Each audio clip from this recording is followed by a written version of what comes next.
ওই দেশের মানুষেরা জুলকারনাইন ওনাকে ডাক দিয়ে বলেছিল, বাদশাহ নামদার, আপনি গোটা পৃথিবীর বড় বাদশাহ? বলে, হ্যাঁ, আমি গোটা পৃথিবীর বাদশাহ জুলকারনাইন। তোমরা আমার প্রজা, আমি তোমাদেরকে লক্ষ্য করে দেখতে এসেছি এলাকায়। ডাক দিয়ে বলেছিল, হুজুর, যেহেতু আপনি আমাদের দেশের বাদশাহ, ওই দেখেন একটা সুড়ঙ্গ রাস্তা দেখতে পাচ্ছেন? বলে, হ্যাঁ। ওই রাস্তার ভিতর দিয়ে একটা বিরাট একটা শহরে যাওয়া যায়। এই রাস্তা ছাড়া অন্য কোনো বিকল্প রাস্তা নাই ওই শহরে যাওয়ার জন্য। বাদশাহ নামদার, ওই দেশের এক সম্প্রদায় রয়েছে, তাদেরকে ইয়াজুজ মাজুজ বলা হয়। তারা আল্লাহকে তারা মানে নাও। ওই ইয়াজুজ মাজুজ তারা মানুষের মতো, তারা দেখতে, তারা আল্লাহকে মানে না, তারা শোনে না। ওই গুহার ভিতর থেকে তারা দিনের বেলা বেরোয় না। ওই দেশের মানুষেরা ইয়াজুজ মাজুজরা তারাও সন্ধ্যার সময় তারা বেরিয়ে আসে। ওগো হুজুর, বেরিয়ে আসার পর আমাদের ওপর অত্যাচার শুরু করে দেয়, আমাদেরকে অনেকে মেরে দেয়, অনেক নারীদেরকে শিশুদেরকে তুলে নিয়ে চলে যায়। ওগো বাদশাহ নামদার, ওই ইয়াজুজ মাজুজদের অত্যাচার আমরা আর সহ্য করতে পারি না। দয়া করে আপনি গোটা পৃথিবীর যখন বাদশাহ হয়েছেন বাদশাহ নামদার, ও জুলকারনাইন বাদশাহ, দয়া করে এদেরকে বন্ধ করার রাস্তা আপনি আমাদেরকে দেখিয়ে দেন। জুলকারনাইন বলেছিল, ভাই তাইলে কি? বলে, হ্যাঁ। এই শুনে না, আমি তোমাদেরকে ওদের অত্যাচার থেকে আমি বাঁচাতে পারি। জুলকারনাইন তিনি 2 রাকাত বাবজি আপনার নামাজ পড়লেন। নামাজ পড়ার পর উনি বললেন, ভাই আমার সাথে একটু যদি তোমরা সহযোগিতা করো তাহলে আমি রাস্তাটা বন্ধ করে দেওয়ার ব্যবস্থা করে দেব। বলে, হুজুর অসুবিধা নাই। বলে, বন্ধ করে দিলে এরা কি আর বেরিয়ে আসবে না? জুলকারনাইন বাবা এমন ভাবে সুড়ঙ্গ রাস্তাটা বাবা বন্ধ করে দিলাম। সীসা গলে গলে বাবজে সেই জায়গাটা বন্ধ করে দিলাম। বললেন, ভাই আর তোমাদের মরণের ভয় নাই, এরা তোমাদেরকে মারতে পারবে না, অত্যাচার করতে পারবে না। আল্লাহ যেদিন তোমাদের মওত লিখবে সেদিনই মওত হবে। কিন্তু বন্ধু শুনে নাও, এরা কিয়ামতের বেশ কিছুদিন আগে, শুনে নাও, এরা অনেক বছর চেষ্টা করে তারা এই প্রাচীরকে ভেঙে বেরোতে পারবে না। বলে, তাই? বলে, হ্যাঁ। এখন এই প্রাচীরের ব্যাপারে, এই প্রাচীরটি আছে কোথায়? এই সুড়ঙ্গ রাস্তা জুলকারনাইন উনি যে দিয়েছেন, এটা আছে কোথায়? এখানে বাবজি কয়েকটা রিওয়ায়াত এসেছে। কেউ বলছে আফ্রিকার জঙ্গলে আছে, বেশিরভাগ উলামারা বলেছেন না। আমরা জানি চীনে একটা বিরাট প্রাচীর আছে, চারিদিক ওর দেশকে ঘেরা আছে। বলে, ওই প্রাচীরের তলে ওই সুড়ঙ্গ রাস্তাটা আছে। কিন্তু কেতাবে লিখেছে ইয়াজুজ মাজুজরা তারা মরেনি, তারা ভিতরে আছে। আল্লাহ রাব্বুল আলামিন তাদেরকে রুজি তো দিয়েছেন। বিসমিল্লাহির রহমানির রহিম, এই যে আমরা পড়ি সবাই, এই যে রহমানির রহিম, রহমান শব্দ আগে নিয়েছে, রহিমটা আগে নেয়নি। এই রহমান মানে দয়ালু। আল্লাহ রাব্বুল আলামিন বলছেন, আমি ইমানদার করু যদি, বেঈমানদের করু যদি, ইয়াজুজ মাজুজ বেঈমান হলো তাদেরকে আমি রুজি দিই, তারা ভিতরে কিভাবে বেঁচে থাকেন তা আল্লাহই ভালো জানেন। মানুষ তো কেউ ওখানে দেখতে যেতে পারে না। ওই প্রাচীরটার ব্যাপারে এতটুকু রাসূলুল্লাহ বলেছে, ওরা সকাল থেকে নিয়ে সন্ধ্যা পর্যন্ত তারা ওই প্রাচীরটাকে কেটে বেরোনোর চেষ্টা করে। তাদের ভিতরে তো পাথর কাটা যন্ত্র আছে, তারা কাটে, কাটতে কাটতে কাটতে কাটতে কাটতে কাটতে একেবারে বাবজি সূর্যের আলা গুহার ওই পার থেকে বাবজি তাদের নজরে আসে। অন্ধকার জায়গা, আলা বুঝতে পারে, একেবারে পাতলা, আর কিছুটা কাটলেই তারা বেরিয়ে আসবে।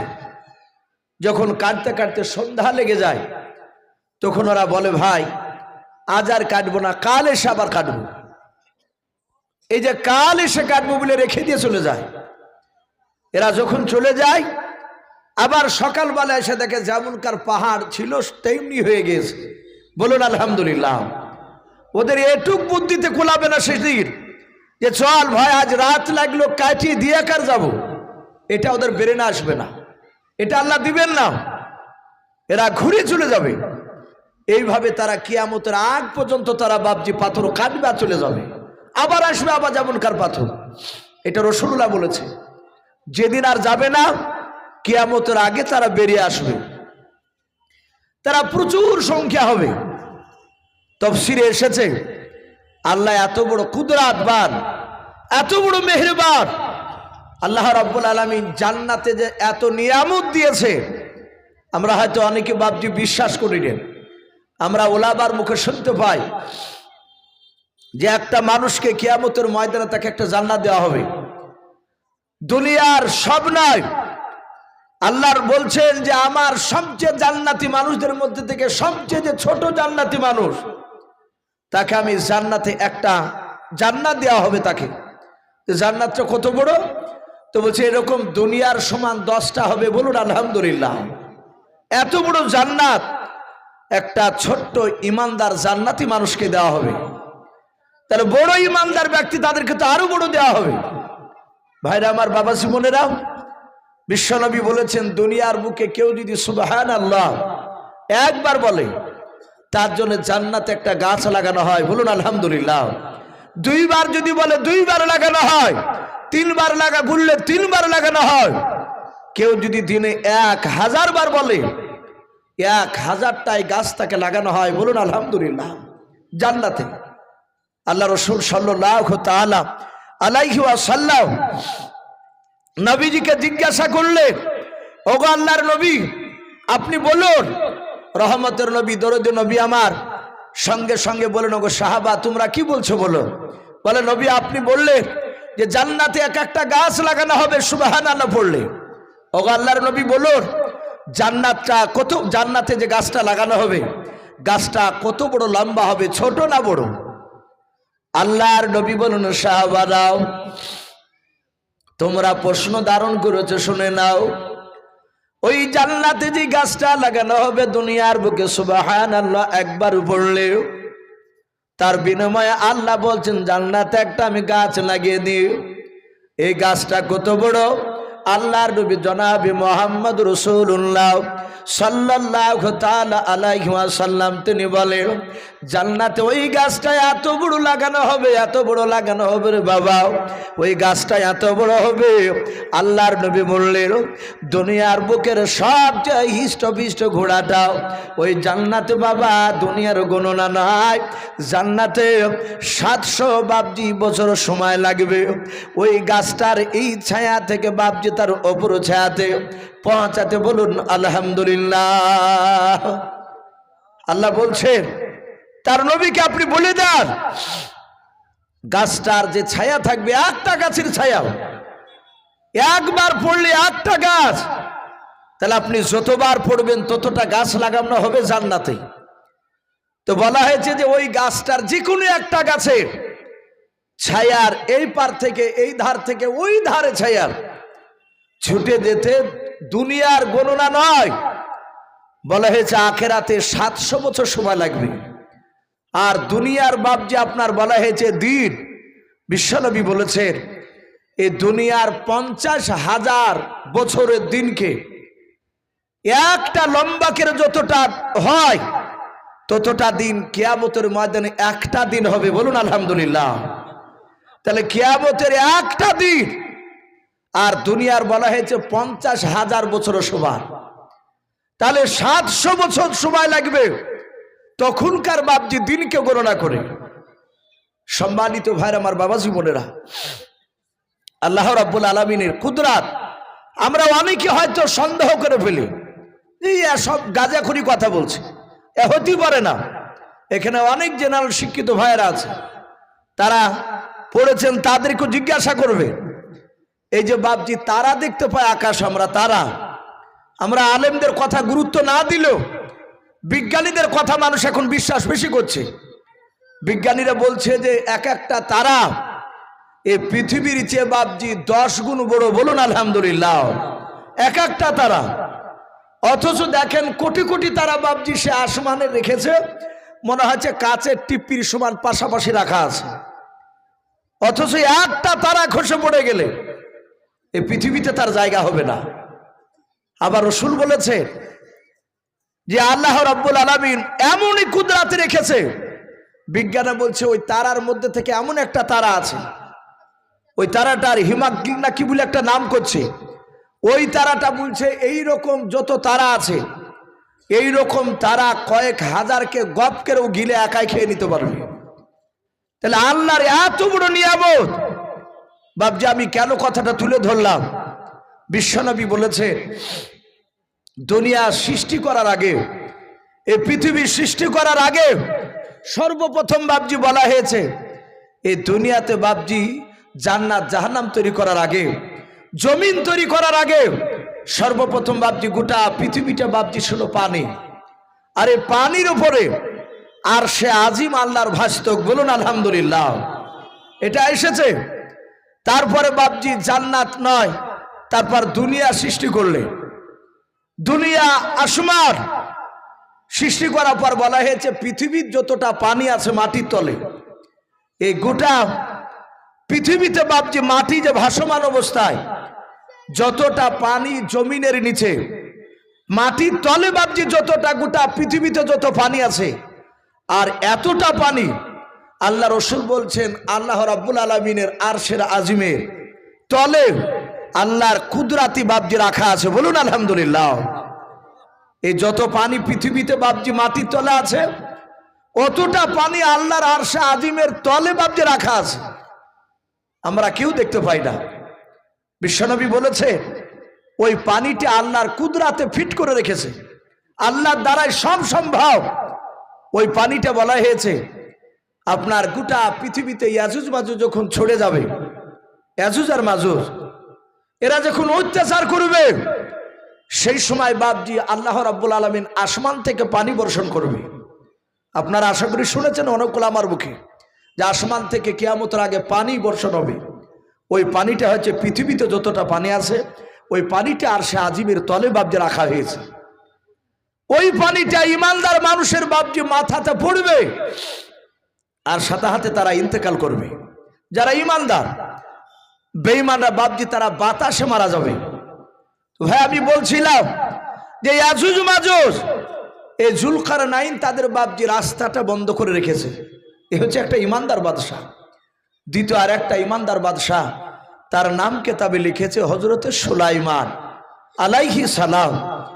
ইতিহাসে এসেছে প্রতিটা বাদশাহ বাপজি কষ্ট পায়, অল্প বিস্তর কষ্ট পায়, কিন্তু এই নবী সুলাইমান ইনি জীবনে কষ্ট কি জিনিস সে বুঝে নাই। বলুন আলহামদুলিল্লাহ। যেহেতু সুলাইমান জন্ম নেওয়ার পরই দেখলেন ওনার আব্বার নাম ছিল দাউদ নবী আলাইহিস সালাম। উনিও পৃথিবীর বিরাট বাদশাহ, কিন্তু দাউদ গোটা পৃথিবীর একাই বাদশাহ ছিলেন না, কিন্তু বাদশাহ ছিলেন। সুলাইমান ছোট থেকে বাপজি অভাব সে পায়নি। কেতাবে লিখেছে সুলাইমান আলাইহিস সালামের ব্যাপারে আল্লাহ রাব্বুল আলামিন কোরআনে বলছে ওয়ালাকাদ আতাইনা দাউদা ওয়া সুলাইমানা ইলমা। আমি দাউদ আলাইহিস সালাম আর সুলাইমান আলাইহিস সালামকে আমি অনেক এলেম হিকমত জ্ঞান আমি দান করেছি। প্রতিটা নবীদেরকে বাপজি জ্ঞান দান করেছে। নবীদেরকে যা শক্তি জ্ঞান দান করেছে এই জ্ঞান কোনো সাধারণ মানুষকে দেয় নাই। বলুন আলহামদুলিল্লাহ। পৃথিবীর সব মানুষের জ্ঞান একদিকে, আর যে কোনো নবীর জ্ঞান বাপজি ওপর পাল্লা দিলে নবীদের জ্ঞান ভারী হয়। বলুন আলহামদুলিল্লাহ। মানুষের সমান তুলনা করা যাবে না। বলা হয়েছে নবী সুলাইমান আলাইহিস সালামের জ্ঞান ছোট থেকে অনেক ছিল। আমরা সকলেই জানি হযরতে দাউদ নবী আলাইহিস সালাম বাদশাহী থাকা অবস্থায় তখন নবী সুলাইমান আলাইহিস সালামের মাত্র বয়স ছিল 4 থেকে 4.5 বছর। কিতাবে লিখেছে নবী সুলাইমান আলাইহিস সালামের জামানায় মানুষ বয়স পেত 300-400 বছর পর্যন্ত। বলুন আলহামদুলিল্লাহ। তাহলে 400-300 বছরের মোকাবিলায় 4 থেকে 4.5 বছরের বাচ্চা একেবারে ছোট। নবী সুলাইমান আলাইহিস সালাম উনি বাচ্চা থাকা অবস্থায় ওনার আব্বা বিচার করতেন, উনি দেখতেন। সে বাপের বিচার করা বিচারকে নবী সুলাইমান দুটো বিচারকে ভুল প্রমাণ করে দিয়েছিলেন। দাউদ নবী অবাক হয়ে গিয়েছিলেন। কিতাবে লিখেছে নবী সুলাইমান আলাইহিস সালাম এইরকম রাস্তা ধারে বাপজি, আপনাদের এটা মনে হয় স্কুল নাই, ঈদগাহ তো মনে হয়, এ দেখে মনে হয়েছে ঈদগাহ। এইরকম বাপজি ফাঁকা জায়গায় নবী সুলাইমান আলাইহিস সালাম উনি বাপজি আরো ছোট ছোট বাচ্চা ছেলেদের সাথে খেলা করছিলেন। 4 থেকে 4.5 বছরের বাচ্চা। হযরত নবী সুলাইমান আলাইহিস সালাম উনি খেলা করতে করতে হঠাৎ করে দেখলেন দুটো মেয়েতে বাপজি তারা একটা বাচ্চাকে কোলে করে নিয়ে, একটা মেয়ের কোলে বাচ্চা আছে আর দ্বিতীয় মেয়েটার কোলে যে বাচ্চা না, সে মেয়েটা ওই বাচ্চাটার হাতখানা এভাবে ধরে ঝগড়া করছে আর চলে যাচ্ছে।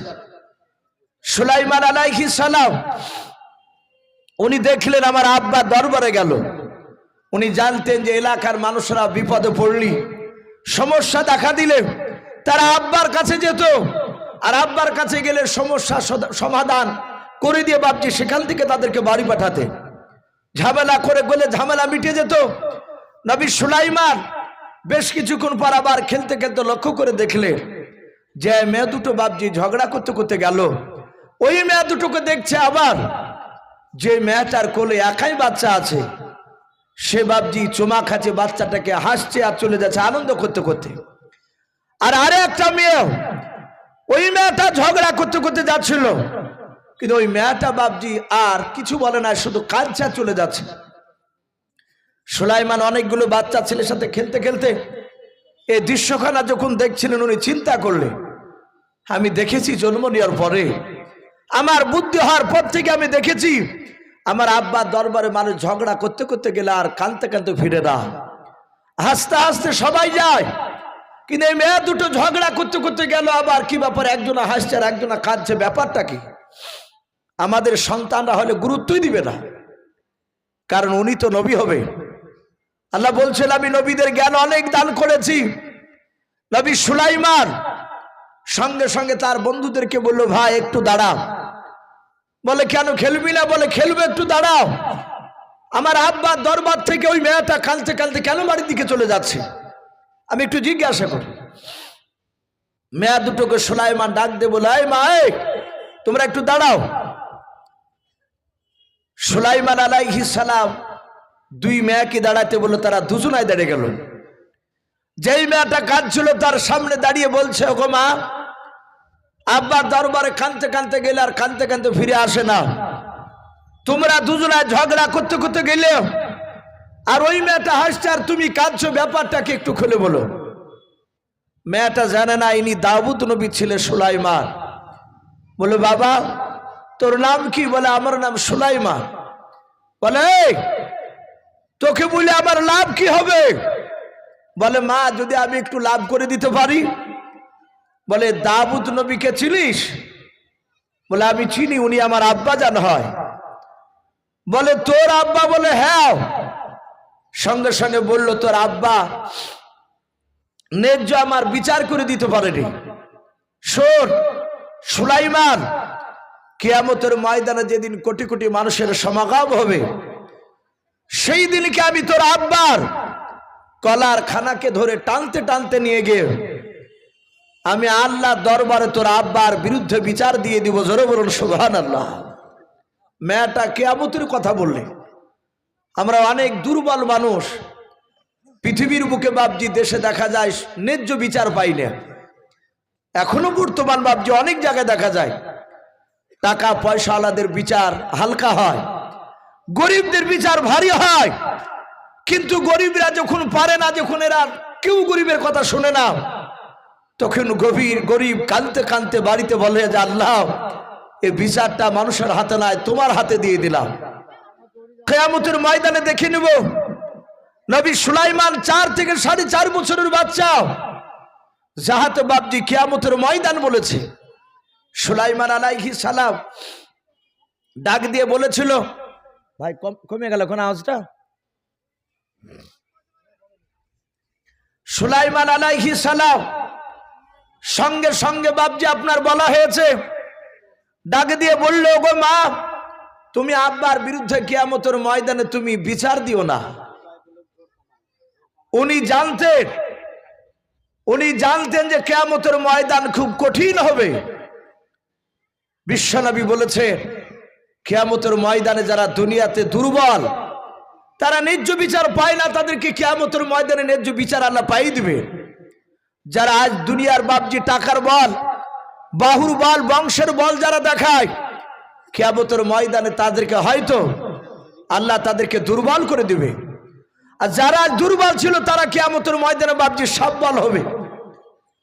হযরত সুলাইমান আলাইহিস সালাম ডাক দিয়ে বললেন, ওগো মা, আমার আব্বা এমন কি অন্যায় করেছিল একটু খুলে বলো।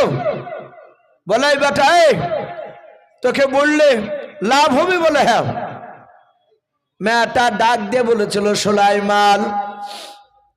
সুলাইমান আলাইহিস সালাম ডাক দিয়ে বলেছিল, মা আপনি বলুন। বলে, বাবা সুলাইমান, ওই যে মেয়েটার কোলে বাচ্চাটা দেখতে পাচ্ছ? বলে হ্যাঁ। ওই বাচ্চাটা হচ্ছে আমার কলিজা টুকরা বাচ্চা। সুলাইমান ডাক দিয়ে বলেছিল, মা ওই বাচ্চাটা তোমার, তো তোমার কোলে কেন নাই? বলে, বেটা ওই জন্য তো আমি বলেছি তোমার আব্বার কিয়ামতের ময়দানে আমি বিচার দেব বলেছে। তোমার আব্বা দাউদ নবী আলাইহিস সালাম ন্যায্য বিচার করে দিতে পারেনি। বলে, মা ব্যাপারটা বুঝতে পারলাম না, একটু খুলে বলাও। ডাক দিয়ে বলেছিল, সুলাইমান ওই বাচ্চাটা আমার কোলে ছিল, শুনে নাও। মরুভূমির ময়দানে পার হচ্ছিল, মরুভূমির ময়দান দিয়ে যেতে যেতে যেতে যেতে যেতে যেতে আমার শরীর ক্লান্ত হয়ে গিয়েছিল। ওরে সুলাইমান, বাচ্চাটা নিয়ে একটা গাছের ছায়ার তলে আমি আরাম করার জন্য শুয়ে গিয়েছিলাম। বেশ কিছুক্ষণ পর দেখা গেল ওই মেয়েটা আসলো। ওই মেয়েটার কোলে বাচ্চা ছিল না। ওই মেয়েটা এসে আমার ছেলের পাশে এসে শুয়ে গেল। ওরে সুলাইমান, আমার যখন ঘুমটা ভেঙে গেল, আমি আমার কলিজা টুকরা সন্তান খানকে কোলে নিয়ে নিলাম। ওই মেয়েটার ঘুমটা ভেঙে যাওয়ার পর ওই মেয়েটা আমার কোল থেকে ছেলেটা জোর করে কেড়ে নিলাম।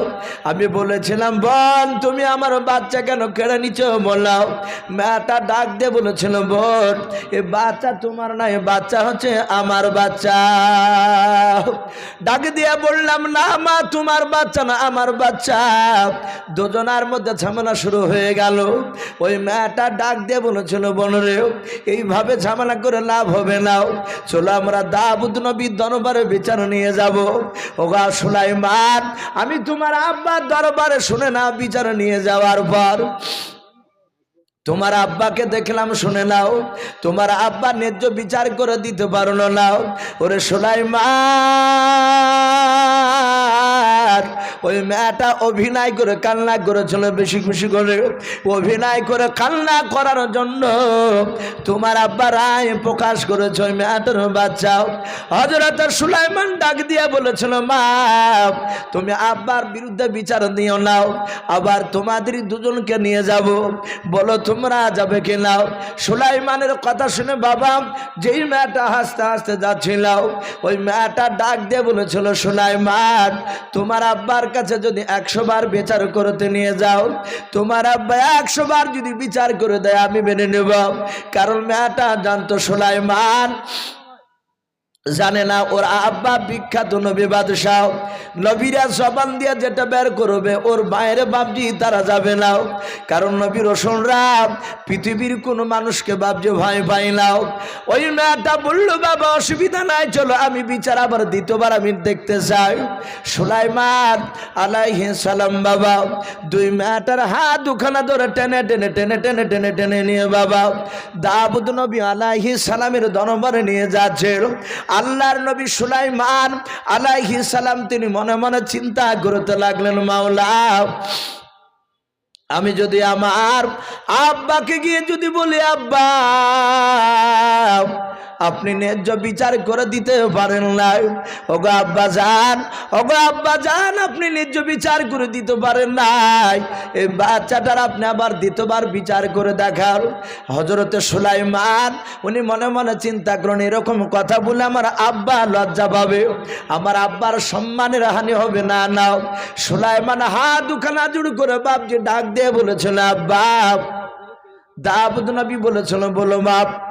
বলে, আব্বা আপনি যে বলেছেন ন্যায্য বিচার করে দিব, বলে হ্যাঁ আপনি ন্যায্য বিচার করে দিয়েছেন আব্বা যান, আপনার বিচারটা ভুল হয়েছে, সব কথা আমি বলবো না, কিন্তু আব্বা আপনার প্রথমকার বিচারটা আপনি উদ্র করে নেন, আপনি ফিরে নিয়ে আপনি দ্বিতীয়বার চিন্তা ভাবনা করে বিচারটা করে দেন। সুলাইমান আলাইহিস সালামের হিকমত, এই হিকমত অনুযায়ী কথা সুলাইমানের বাপজি শুনে দাউদ নবী আলাইহিস সালাম তিনি চিন্তা করলেন, যে নিশ্চয় আবার বিচারের মধ্যে কোনো গড়বড়ি হয়েছে, তাহলে আমার ছোট ছেলে সুলাইমান এর পূর্বে কোনোদিন আসে নাই, আমার বিচার করা বিচারটার ওই মেয়াদটুকে টেনে নিয়ে আসছে। সুলাইমান আলাইহিস সালাম, সুলাইমান আলাইহিস সালাম যাক মা বোন, আপনার একটু আওয়াজ কম করবে আর সামনের দিকে একটু জমে বসবেন, পেছনকার মা বোন অনেক দাঁড়িয়ে আছে, তাদের বসার একটু অসুবিধা হচ্ছে, আপনার একটু সামনের দিকে এগিয়ে বসুন আর আওয়াজটা কম করবে। তো ভাই আমি বলছিলাম, সুলাইমান আলাইহিস সালামের আব্বা চিন্তা করলেন, না আমি বিচার আর দ্বিতীয় করে আর কি দেখাবো, আমি এর বাইরে তার খুঁজে পাচ্ছি না। ডাক দিয়ে বলল, সুলাইমান আমি আমার বিচারটা আমি ঘুরে নিলাম। হে সুলাইমান, আমি তোমার আব্বা দাউদ নবী পয়গম্বর আলাইহিস সালাম, আমি সুলাইমান তোমাকে আমি, হে সুলাইমান আমি তোমার আব্বা হয়ে আমি তোমাকে হুকুম দিলাম, এই মেয়ে দুটোর বাচ্চার বিচার তুমি করে দেখাও। বলে, আব্বা আমি করব। বলে, হ্যাঁ। তার রাজ দরবারে বাপজি প্রায় কয়েক শত মানুষ বাপজি বসে আছে, সবাই অবাক, দাউদ নবীর বিচার সুলাইমান করবে, তার ছোট ছেলে 4 থেকে 4.5 বছর বাচ্চা। বলে, আব্বা আমি বিচার করব। বলে, হ্যাঁ। বলে, আপনি তাহলে বসুন, আপনি হুকুম দিয়েছেন, তাহলে আমি ন্যায্য বিচার করে একটু দেখাবো আপনাকে। হযরত সুলাইমান আলাইহিস সালাম মেয়া দুটোর দিকে লক্ষ্য করে বলল, মা আমার আব্বা আমাকে বিচার করা কথা বলেছে, আমি আপনাকে দুজনার আমি ন্যায্য বিচার করে দেব, আপনারা কি মানবে? যে মেয়েটা কাজ ছিল সে মেয়েটা চিন্তা করছে, আমি কেন মানবো না যদি ঘুরে আমার দিকে হয়।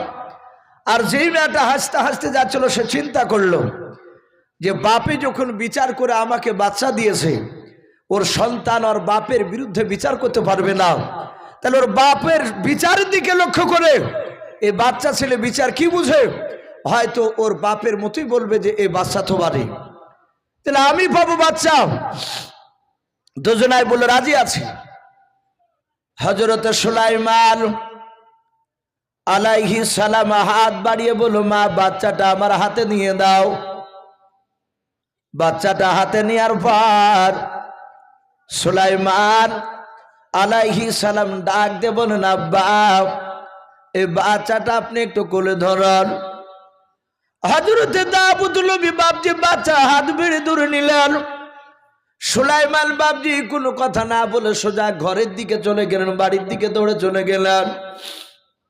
সুলাইমান বেশ কিছুক্ষণ পর দেখা গেল বাবা বাড়ির ভিতর থেকে বাপজি বেরিয়ে আসলো, হাতে বাপজি ধারালো হোসিয়াও অস্ত্রখানা বাপজি হোসেখানা বাপজি ধরে নিয়ে আসার পর রাস্তা দিয়ে হযরত দাউদ নবীর দিকে বাপজি চলে আসছে।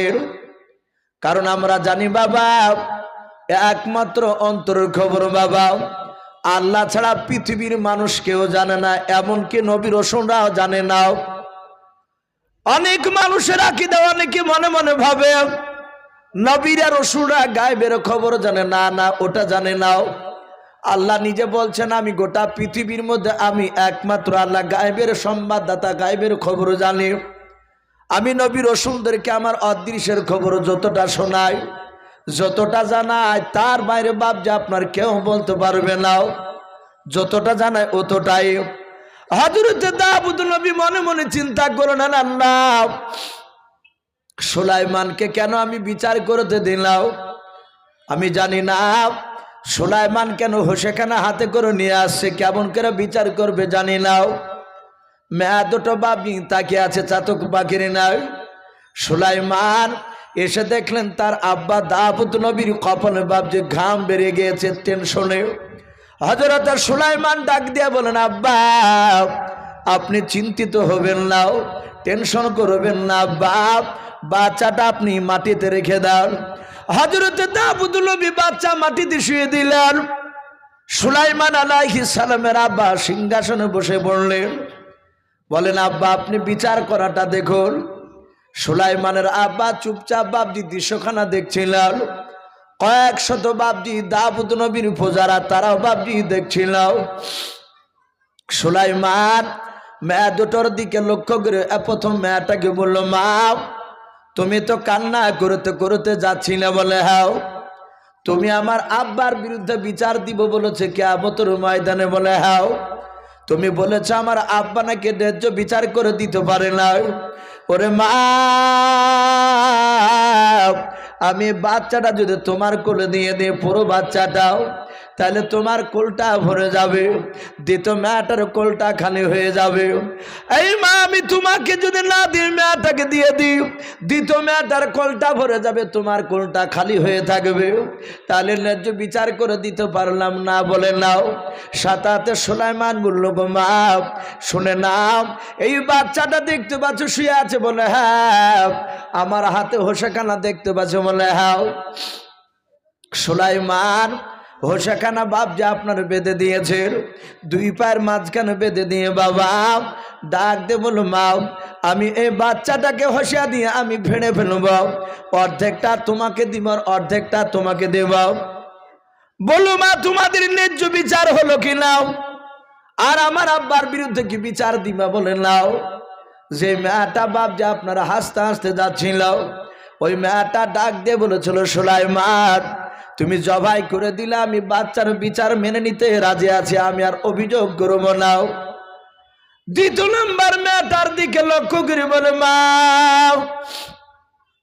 তুমি হঠাৎ করে কেন এখন কান্না করতে লাগলে, বলো।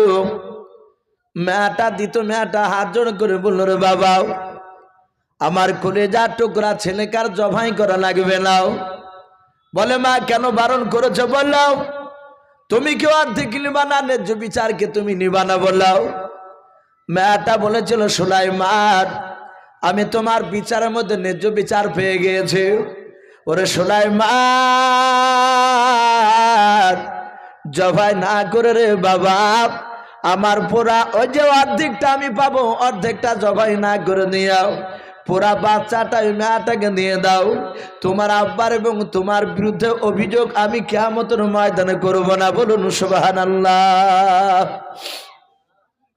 হযরত সুলাইমানের আব্বা দাউদ নবী পয়গম্বর, উনি আশ্চর্য হয়ে গিয়েছেন বাবা সুলাইমানের বাপ যে বুদ্ধি দেখে। সুলাইমান বলেছিল, মা তুমি কেন অর্ধেকটা নিবা না, বলাও। ডাক দিয়ে বলেছিল, বাবা সুলাইমান অর্ধেকটা জবাই করে যদি নিতে যাই রে বাবা, আমার ছেলে জনম জনমকার মতো আর বেঁচে থাকবে না, মারা যাবে। ওরে সুলাইমান কমসে কম আমার ছেলে তো জিন্দা থাকবে অর্ধেকটা না নিলেও।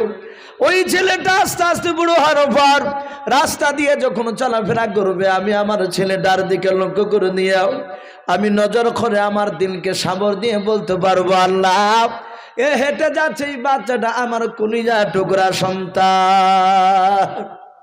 ওগো বাবা এই ছেলেটাকে জবাই করো না, আমি দেখতে পাবো যে ওটা আমার সন্তান।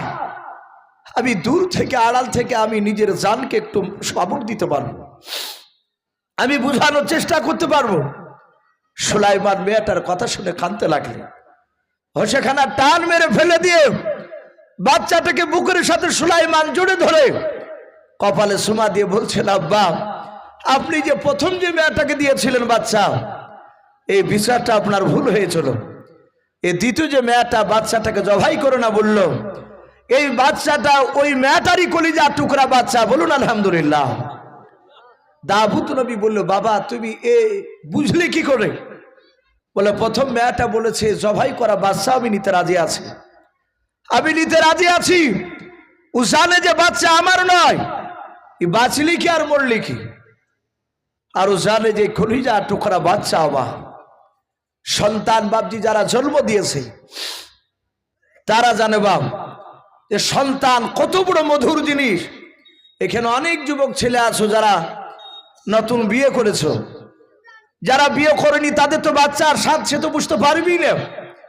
যারা নতুন বিয়ে করেছো বাপজি, তাদের বিবিদের যাদের বাচ্চা হয়নি তারা জানে না যে বাচ্চা কি মধুর জিনিস। কিন্তু যাদের বাচ্চা জন্ম দিয়েছে তারা জানে তার সন্তান রাত্রি 10টায় সময় যদি চিৎকার করে যে আব্বা আমি অমুক খেলনা জিনিসটা নিব, কি অমুক জিনিসটা নিব, যদি বলে বাবা তুমি কান্না করছো, এখন তো রাত্রি 10টা, রাত্রি ত্রিমোহনীর বাজারে দোকান বন্ধ নাই, খোলা নাই, বন্ধ হয়ে গেছে। অনেক সন্তানের বাপকে দেখা যায় ছেলে আর চোখের পানি বাপ যে সহ্য করতে পারে না, ওই রাত্রিবেলায় উঠে দোকান থেকে বাপ যে নাম্বারটা যদি তার কাছে না থাকে, দোকানের নাম্বারটা বাপজিটিকে মোবাইলে ফোন করে অনুরোধ করে যে ভাই আপনি 500 টাকার মাল আপনি 600 টাকা নিয়ে 700 টাকা নিয়ে একটু দয়া করে বাড়ি থেকে এসে রাতে দোকানটা খুলে অমুক মালটা দিয়ে যা। বলে কেন? বলে আমার সন্তান কান্না করছে, আমি সহ্য করতে পারি নাই। ও যুবক, যারা আজকে বাপকে দেখতে পারো না, যারা বাপকে দেখলি তোমাদের রাগ হয়, বাপে একটু কথা বললে রেগে যায়, 2-4টে কথা বলি বলে হ্যাঁ কানের গোড়া কি ভ্যান ভ্যান করো। কিন্তু এই সন্তান যখন ছোটবেলায় অনেক বাপজি বাপের সামনে অনেক কথা বলেছে, সেই সময় কিন্তু বাপরা বাপজি অধৈর্য হয় না, অধৈর্য হয় না। ডাক দিয়ে বাপজি আপনার বলেছিল কলিউবি বলে একটি বই, তাতে বাপজি একটা ঘটনা এসেছে। অনেক কিছু আরবির বই আছে যেগুলো হাদিস নয়, যেগুলোতে বাপজি আরবি শব্দ শেখার জন্য কিছু আরবি তো গল্প লিখানো থাকে। তো বাপজি সেখানে একটা ছেলেকে বাপজি আপনার বলছে তার বাবা যে বাবা ওই পেকুট গাছে ওটা কি? ছেলেতে বলছে আব্বা তুমি দেখতে পাচ্ছেন ওটা বক। আবার দ্বিতীয়বার বলছে যে বেটা ওটা কি? বলে বক। আবার বাপে বলছে ছেলেকে যে বেটা ওটা কি গো? তোর বলছে কানের গুড়ি ভ্যান ভ্যান করে না, তো এক কথা কবার বলে আমি বলছিলাম যে ওটা বক। বাপ তখন কাঁদতে কাঁদতে বলছে বেটা রে তুই একদিন ছোট ছিলি, আমি সেই দিন আমি তোকে কত কষ্ট করে মানুষ করেছিলাম, সেদিন তুই আমাকে বলেছিলে আব্বা ওটা কি? আমি সেদিন তোর মতন গরম করে কথা বলিনি তোকে, আমি সেদিন বলেছিলাম বাবা ওটা বক। আবার বলেছিস আব্বা ওটা কি?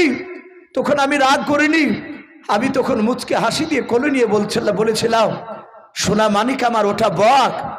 আবার বলেছিলাম আব্বা ওটা কি? তখন আবার বলেছিলাম হীরা বেটা আমার, সোনা বেটা আমার, ওটা বক। তুই এইভাবে না হলো 50 বার জিজ্ঞাসা করেছিলি, আমি 50 বারই মধুর সুরে তোকে ডাক দিয়ে তোকে বুঝিয়েছিলাম। বেটা আজকে 3 বার বলতে গিয়ে তুই অধৈর্য হয়ে গেলি। অনেকে হচ্ছে অনেক সন্তান বলে ফেলে যে তোমার বাড়িতে জন্ম নিয়ে ভুলই করিয়েছে, অ্যাপাচি গাড়ি কিংবা হয়তো ওইসব বড় বড় মোংরা মুখিয়া গাড়িগুলো কিনে দিতে পারছে না, তখন বলছে যে তোমার ঘরে জন্ম নিয়ে ভুলই করিয়েছে। আরে বেটা ভুল করেছি, তুই পরিশ্রম করে কিন গানা, তুই তোর অত বাপকে কষ্ট দিছিস কেন? বাপ কাঁদে। আমি যুবক ভাই সকলকে বলবো একটু বাপের মার দিকে একটু মহব্বত নজরে তাকাবে, একটু তাকাবেন। বিবির পাল্লায় পড়ে আপনার বাপ মাকে ভুলে যাবেন না, বাপ মাকে পার করবেন না। বাপ মা যদি আঘাত পেয়ে যায় আপনার জীবনটা মৃত্যুর পর দেখবেন বরবাদ হয়ে গেছে, এখন বুঝতে পারবেন না। মৃত্যুর পর নবী বলেছেন তার জীবনটা ধ্বংস। আমি বলছিলাম সুলাইমান বাচ্চাটার বাপ যে আপনার কোলে করে নিয়ে সুমা দিয়ে মেয়েটার কোলে দিয়ে বলল যাও তোমারই বাচ্চা তুমি দিয়ে চলে যাও।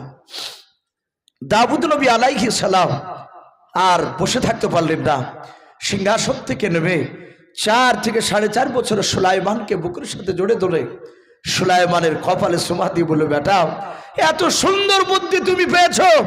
সাথে হাতে বাপজি সুলাইমানের হাতে, বাপজি দাউদ নবীর হাতে একটা আংটি ছিল, আংটিটা বের করে বাপজি সুলাইমানের হাতে দিয়ে দিলে। সে সময় আংটি পরা হারাম ছিল না। বর্তমানে বাপজি সব আংটি পরা হারাম নয়, শুধু ইসলামে বাপজি 4 থেকে 4.5 আনা, 4 আনা যে আংটি বলি আমরা চাঁদির, আপনি চাঁদির আংটি ইচ্ছাকৃত আপনি পড়তে পারেন, কারণ আমার বিশ্বনবী চাঁদির আংটি বাপজি ব্যবহার করেছিলেন। সোনার আংটির ব্যাপারে এলাকার মুফতিদের সাথে আলোচনা করবেন। পুরুষরা বাপজি এমনি সোনার চেয়ে দামি, বলুন আলহামদুলিল্লাহ। এই জন্য পুরুষদেরকে বাপজি গৈগ্রামে সোনার আংটি পরে বেড়াতে নিষেধ করেছে। সোনার আংটি পরলে বাপজি মনের ভিতর একটা অহংকার, তাকাব্বুর চলে আসে। এখানে যত বাপজি ভাই আছেন, আমি মনে হয় যারা বিয়ে করেছে 100টা বিবাহিত পুরুষের মধ্যে থেকে দেখা যাবে 95টা ছেলের বাড়িতে বাপজি সোনার আংটি আছে। কারণ বিয়ে করতে গেলে তাহলে একটা আংটিও দেয়, বিনা দাবি হলো। কিন্তু অনেকে বাপজি পরে না, আমরা দেখেছি, আমিও পরে দেখেছি। সোনার আংটি পরে হাতে পড়লি, লোকের সামনে গেলি, শুধু বাপজি আঙুলটাকে এমনি করে তুলতে মন চায়, আর ঘুরি ফিরে ওই আঙুলের দিকে চোখ যায়, আংটির দিকে। মানে সোনার আংটি পরেছি, একদম বাস্তব কথা বলছি। এই জন্য বাপজি সোনার আংটি বাড়িতে পরবেন না। বাড়ি থেকে যখন আপনি বাইরে যাবেন সফরে, বিদেশ জায়গায়, ওই রকম জায়গাতে গেলে সফরের হালাতে সোনার আংটি পরে যাওয়ার অনুমতি আছে। ওখানে অহংকার আসবে না। কেন? যেতে গিয়ে যদি আপনার ব্যাগ উল্টাপাল্টা হয়ে যায়, অনেক সময় ট্রেনে ব্যাগ রেখেছেন, ঘুমিয়ে গিয়েছে, বাংকারে ব্যাগ আছে, আপনার ব্যাগটা অন্যজনে নিয়ে নিয়েছে, আর আরেকজনের ব্যাগ আছে, কিন্তু ওই ব্যাগে হয়তো টাকা ছিল, তাহলে আপনার কাছে তো কিছু নেই, কিংবা পকেটে টাকা আছে, পকেট মারিয়ে কেটে নিয়ে নিয়েছে। এখন বর্তমান বাপজি টাকা যদি চাইতে যান, তাহলে লোকে বলবে যে দেখ ই ভদ্র চিটার, ই ছোট লোক, দেখ পোশাক কত সুন্দর, আবার 10টা নয় 100টা টাকা চাইছে, মানুষ দিতে চাইবে না। অনেক লোক বিপদে পড়ে টাকা চায় যে ভাই বাড়ি যাওয়ার মতো টাকাটা একটু দাও। তো বলা হয়েছে আপনার ব্যাগ টাকা যদি হারিয়ে যায়, সোনার আংটি তো বাপজি চুরি করে নিতে পারবে না, একমাত্র জোর করে যদি মারি ধরে নেয় সেটা ভিন্ন কথা, কিন্তু চুরি করে যদি বাড়ি করতে চায় আপনি জানতে পারবেন। তাহলে ওই সময়তে সোনার আংটিটা বিক্রি করে দিয়ে আপনি বাড়ি আসতে পারবে। এই জন্য মুসাফির হালাতে বাপজি সোনার আংটি পরবে, বাদ বাকি বাড়িতে পরবেন না। থাকলে অনেক সময় বিক্রি করে আপনার সংসারে কাজে আসবে।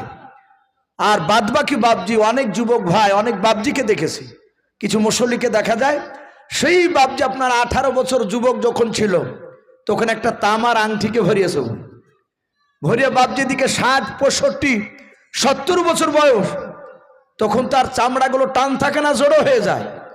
তখন দেখা যায় যে গিট মোটা, মাঝখান শুরু হয়ে গেছে, ওই আংটি ভরায় আছে, নামাজ পড়ে। তামার আংটি, পিতলের আংটি, এগুলো শরিয়াতে একবারই হারাম বলা হয়েছে, ব্যবহার করা যাবে না। বাদ বাকি চাঁদির আপনি ব্যবহার করতে পারেন, সব সময় আপনি লোকের সামনে দিবেন, এতে গোনা নেই। হযরতে সুলাইমান আলাইহিস সালামের হাতে আংটি ছিল, ওই আংটিটা বের করে সুলাইমানের আঙুলে বাপজি ভরে দিলেন।